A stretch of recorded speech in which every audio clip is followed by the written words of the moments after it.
Halo Sobat KNT, apakah Sobat KNT sedang batuk dan bersin?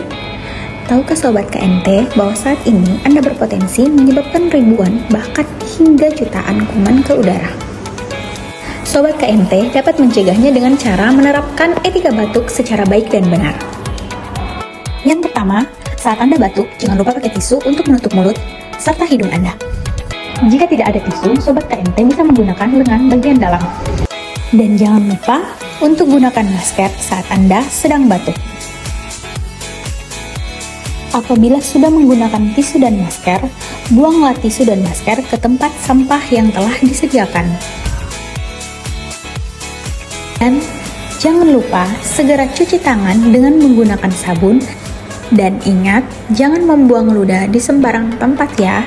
Nah, Sobat KNT, dengan melakukan etika batuk dan bersin, Sobat KNT turut membantu mengendalikan infeksi di lingkungan sekitar kita, terutama di sekitar Klinik Nurin Tama.